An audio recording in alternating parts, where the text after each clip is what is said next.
Prenatal. Secara umum, pengertian prenatal berasal dari kata pra yang berarti sebelum dan natal yang berarti lahir. Jadi, pengertian prenatal adalah sebelum kelahiran yang berkaitan dengan hal-hal atau keadaan sebelum melahirkan. Ada 6 masa prenatal, yaitu periode perkembangan pertama jangka kehidupan manusia dan secara biologis. Hidup dimulai pada waktu ini. Periode ini dimulai pada waktu konsepsi, yaitu pembuahan dari ovum oleh sel sperma dan berakhir pada waktu kelahiran. Menurut pendapat yang masyhur, rentang waktu tersebut adalah 9 bulan, 10 hari, atau 280 hari. Perkembangan prenatal terjadi dalam 3 tahap, yaitu geminal, embrionik, dan fetal. Yang pertama, tahapan germinal. Tahapan germinal terjadi sejak pembuahan sampai 2 minggu zigot. Membelah diri dan menjadi lebih kompleks, kemudian menempel pada dinding rahim menjadi tanda awal masa kehamilan. Dalam waktu 36 jam setelah pembuahan, zigot memasuki masa pembelahan dan duplikasi sel cepat atau mitosis. 72 jam setelah pembuahan, zigot membelah diri menjadi 16 dan kemudian 32 sel, sehari kemudian menjadi 64 sel. Pembelahan ini terus berlangsung sampai 1 sel pertama berkembang menjadi 800 juta atau lebih sel khusus yang membentuk tubuh manusia. Yang kedua, tahapan embrionik. Tahapan kedua masa kehamilan ini dimulai dari 2 sampai 8 minggu. Organ dan sistem tubuh utama berkembang pesat. Ini adalah masa kritis saat embrio paling rentan terhadap pengaruh destruktif dari lingkungan prenatal. Sistem atau struktur organ yang masih berkembang pada saat terpapar lebih mungkin untuk terkena efeknya. Cacat yang terjadi pada saat kehamilan, tahapan selanjutnya tidak lebih serius. Yang ketiga, tahapan fetal. Tahapan ketiga masa kehamilan ini dimulai dari 8 minggu sampai dengan masa kelahiran. Selama masa ini, janin tumbuh dengan pesat sekitar 20 kali lebih besar daripada ukuran panjangnya dan organ sekaligus sistem tubuh menjadi lebih kompleks. Sentuhan akhir seperti kuku jari tangan dan kaki tumbuh serta kelopak mata terbuka. Berawal dari sekitar minggu ke-12 kehamilan, janin menelan dan menghirup cairan ketuban tempatnya hidup. Cairan ketuban mengandung zat-zat yang melewati plasenta dari aliran darah ibu dan memasuki aliran darah bayi. Mengonsumsi zat ini dapat merangsang indera pengecapan dan penciuman yang sedang berkembang dan berkontribusi terhadap perkembangan organ yang dibutuhkan untuk bernapas dan mencerna. Sel perasa yang matang muncul sekitar 14 minggu usia masa kehamilan. Selain itu, terdapat faktor-faktor yang mempengaruhi perkembangan prenatal, yaitu 1. Teratogen, di mana unsur yang menyebabkan adanya kelainan pada kelahiran akibat dari proses kehamilan yang tidak optimal. 2. Faktor ibu. Ibu menjadi kunci utama yang sangat berpengaruh terhadap perkembangan janin, sehingga kondisi fisik dan psikis ibu harus dijaga agar janin berkembang dengan sempurna. 3. Faktor ayah, di mana perhatian dan kasih sayang seorang ayah kepada ibu akan membuat emosi ibu akan stabil, tenang, dan bahagia. 4. Faktor lingkungan. Polusi dan bahan-bahan beracun yang semakin banyak di suatu lingkungan dapat membahayakan kondisi janin dalam kandungan dan berakibat keterbelakangan mental pada anak. Menurut Harlock, meskipun relatif singkat, periode prenatal mempunyai 6 ciri penting. Masing-masing ciri mempunyai akibat yang lambat pada perkembangan selama rentang kehidupan. 1. Terjadinya pembauran sifat-sifat yang diturunkan oleh kedua orang tua janin. Kondisi ini akan dipengaruhi oleh kromosom yang disumbangkan oleh kedua orang tua janin. Dalam hal ini, sering ditemukan adanya penyimpangan genetis yang disebabkan oleh kelebihan jumlah kromosom. 2. Adanya pengaruh kondisi-kondisi dalam tubuh ibu yang akan menunjang perkembangan sifat bawaan dan perkembangannya, baik itu sifat yang baik maupun sifat yang buruk, dan hal ini akan berpengaruh pada pola perkembangan yang akan datang. 3.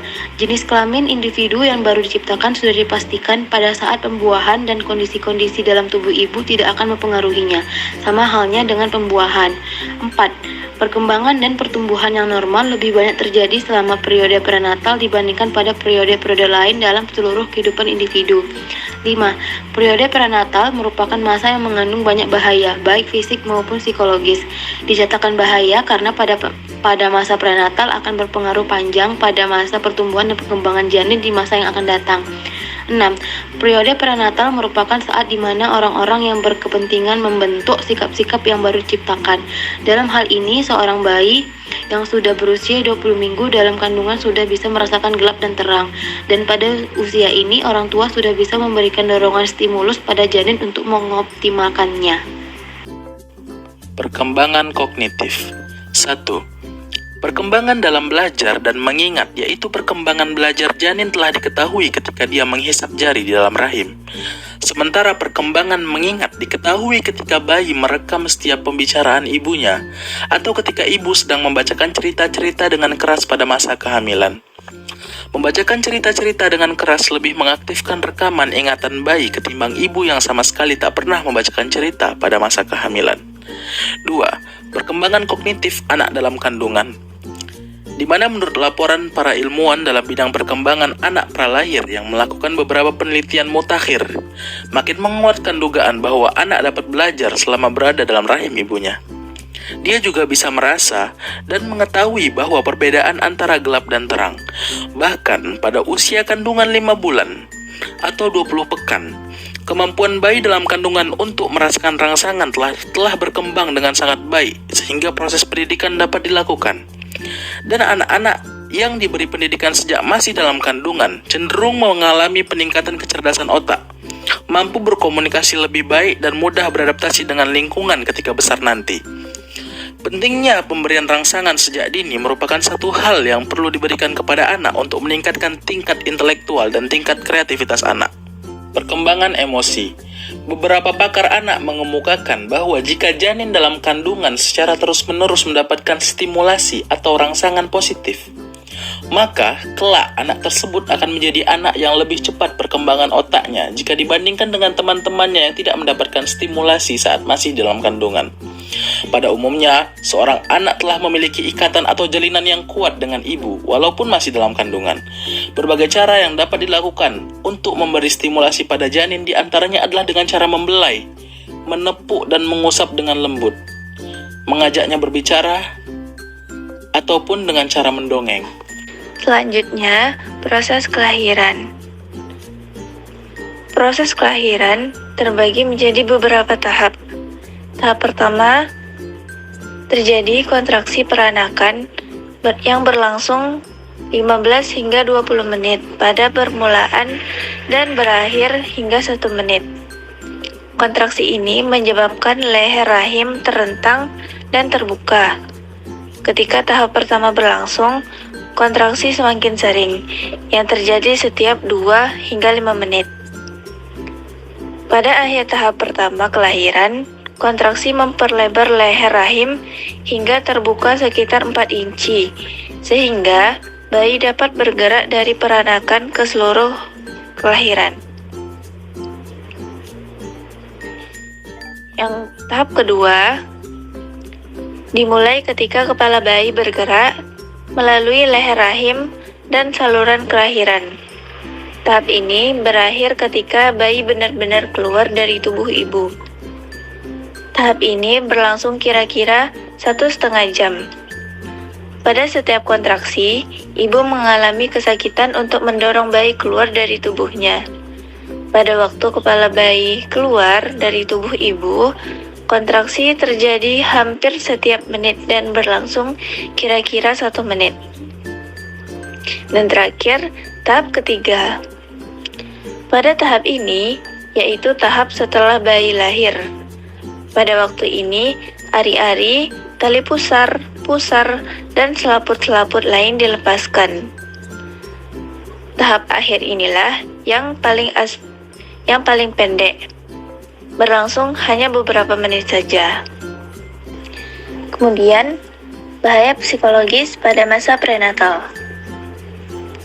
Seperti bahaya fisik yang dihubungkan dengan periode prenatal, bahaya psikologis dapat menimbulkan akibat yang tetap ada pada perkembangan individu dan dapat mempengaruhi lingkungan sesudah dilahirkan, dan perlakuan yang diterima anak-anak dari orang yang berarti selama tahun-tahun pertumbuhan awal. Ada 3 bahaya psikologis yang penting berupa kepercayaan tradisional tentang perkembangan prenatal, tekanan yang diterima ibu selama periode itu, dan sikap-sikap yang kurang menyenangkan kepada anak yang belum lahir dari orang-orang yang akan memegang peranan penting dalam kehidupan. Bahaya psikologis umum yang ketiga selama masa perkembangan prenatal adalah sikap kurang menyenangkan dari orang-orang yang berarti dalam kehidupan anak. Dalam banyak hal, bahaya ini merupakan efek yang paling serius dan paling mendalam. Karena sekali sikap berkembang, maka sikap itu cenderung mapan dan hanya ada sedikit sekali perubahan. Beberapa sikap kurang menyenangkan yang umum kepada anak yang belum lahir adalah sebagai berikut. Yang pertama, anak yang tidak diinginkan. Yang kedua, tidak menghendaki anak pada saat ini. Yang ketiga, lebih menyukai anak yang dengan jenis kelamin tertentu. Yang keempat, konsep anak impian. Yang kelima, tidak menginginkan anak-anak kembar. Yang keenam, menginginkan pengguguran atau aborsi. Yang ketujuh, penghinaan kepada anak. Faktor yang mempengaruhi ukuran bayi. Para ahli kedokteran, gizi, dan psikologi berpendapat bahwa ada 6 faktor yang mempengaruhi ukuran kelahiran bayi. Di antaranya, yang pertama, waktu masa kehamilan. Janin yang matang selama masa prenatal akan tumbuh dan berkembang dengan memiliki berat badan, tinggi badan, maupun warna kulit yang normal. Waktu masa mengandung janin dalam masa kehamilan ibu kurang lebih 9 bulan 10 hari. Oleh karena itu, bayi yang lahir dalam keadaan sehat dan normal memiliki usia yang cukup ketika masih berada dalam kandungan ibunya. Faktor yang kedua, perilaku diet ibu selama masa hamil. Banyak bayi yang memiliki berat badan rendah maupun ukuran panjangnya disebabkan oleh kurangnya memperoleh gizi yang cukup selama masa kehamilan. Para ibu yang melakukan diet selama masa kehamilan berpengaruh secara signifikan terhadap kurangnya penyerapan konsumsi gizi, protein, maupun zat-zat mineral lainnya yang dibutuhkan oleh janin. Akibatnya, janin tidak mengalami pertumbuhan dan perkembangan yang normal. Ketiga, status sosial ekonomi keluarga. Status sosial ekonomi keluarga berpengaruh secara nyata terhadap pemenuhan kebutuhan gizi bagi seluruh keluarga. Orang tua yang memiliki status sosial ekonomi menengah ke atas cenderung akan dapat mencukupi kebutuhan makanan bergizi yang baik. Hal ini berpengaruh pula terhadap para calon ibu untuk memenuhi kebutuhan gizi yang diperlukan dalam proses pertumbuhan dan perkembangan janin dalam kandungnya. Dengan terpenuhnya gizi janin, maka pada saat kelahiran bayi akan memiliki berat, tinggi, dan taraf kesehatan yang baik. Keempat, urutan kelahiran. Nah, yang bagian ini seringkali menjadi sebuah perbincangan kenapa anak yang pertama biasanya lebih kecil daripada anak kedua, ketiga, dan seterusnya. Nah, dalam sebuah studi ditemukan bahwa bayi yang lahir sebagai anak pertama cenderung memiliki ukuran tubuh yang lebih kecil, pendek, dan lebih ringan dibanding bayi yang lahir sebagai anak kedua atau ketiga dalam satu keluarga yang sama. Nah, yang kelima, jarak kelahiran bayi dalam keluarga. Perbedaan jarak kelahiran akan memberi pengaruh terhadap ukuran bayi. Bayi yang lahir dengan jarak yang sangat dekat dengan anak sebelumnya cenderung akan memiliki berat badan yang rendah. Hal ini terjadi karena kesehatan ibu yang lemah setelah melahirkan anak sebelumnya. Yang keenam atau yang terakhir, aktivitas janin masa prenatal. Janin yang aktif bergerak pada masa prenatal merupakan ciri bayi yang sehat dan normal. Hal ini dikarenakan energi tubuhnya tersalurkan dengan baik. Dengan gerakan yang aktif akan meningkatkan kekuatan kerja fungsi detak jantung yang baik. Kelunturan dan kekuatan otot-otot badan meningkatkan daya intelektual dan menambah berat badannya.